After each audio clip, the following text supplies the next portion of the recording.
Rachel Zegler's performance, like I said, the skin tone and ethnicity were the least of the problems here. Her acting was just way, way off. It was very controlled. It was her emotions never matched her expressions. The words that she was singing never matched her acting. It was almost like, I don't know, maybe she wasn't ready for this yet. Like she got pushed up way too fast in terms of the acting ladder, and never really learned how to act. And you could tell. And there's I don't know, a lot of people aren't even going to see this, but go back and watch some of the parts where she's acting, like especially when the Sebastian Stan, generic Sebastian Stan lookalike gets shot with the arrow. It's like he gets shot with an arrow, and her emotion towards him getting shot with an arrow did not match him getting shot with an arrow. It's like, how hard is it for you to, as an actor, be like, all right, he's gonna get shot with an arrow, all right? Action, let me see the emotion, right? This is supposed to be the Prince Charming of this movie, right? He just got shot with an arrow. Let's see what the emotion is. It wasn't there. She's just kind of like, and this could also be, this might not be the actor's fault. This could also be the director's fault, because if you have any skill in directing and you've seen this kind of acting, you'd be like, all right, we're gonna do another take, and then you tell them what to do, or think about something that's going to make them actually get to this emotion that you need for this shot, and not just for that shot, all the shots for her acting. Like, I'll give her some props.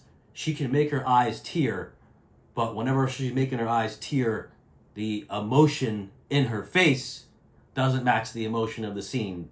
The only thing she knows how to do was make her eyes tear, which she probably was using some sort of tricks anyway with like the menthol stuff or something like that, because it's like, if you have the ability to cry like a trained actor can do, there's something emotional going on in your mind. There was nothing going on in her mind.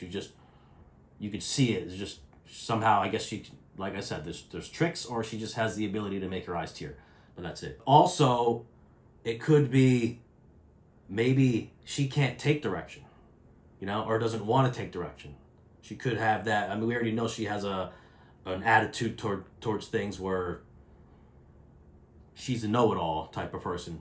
So maybe the director had a hard time of trying to tell her these things that I'm saying, and she just wouldn't change it. Like, in her mind, maybe like when she did it the way that she wanted to do it, maybe that was it. Like, all right, we got this, let's move on. So maybe she could be one of those actresses that's doesn't take direction well, or even the director doesn't have the power to control this type of actor. That could be a factor in this as well.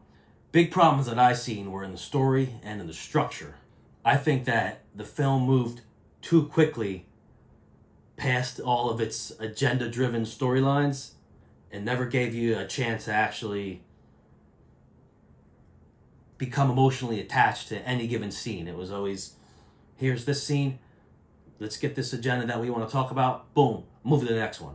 The whole movie was kind of like that. It just dominoed all the way through. It was very fast. It didn't take any time to let you marinate into a scene.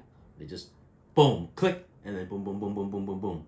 I remember watching the movie when she gets to the empty house of the seven dwarfs, which is supposed to be, half the movie, Snow White and the Seven Dwarfs. When she gets to their house, I'm thinking, I don't have any emotional attachment to any character in this movie yet, and that was like an hour into it. Like, by this point, you have to have someone that, as an audience member, that you're empathizing with. All right, so at that point, I felt nothing.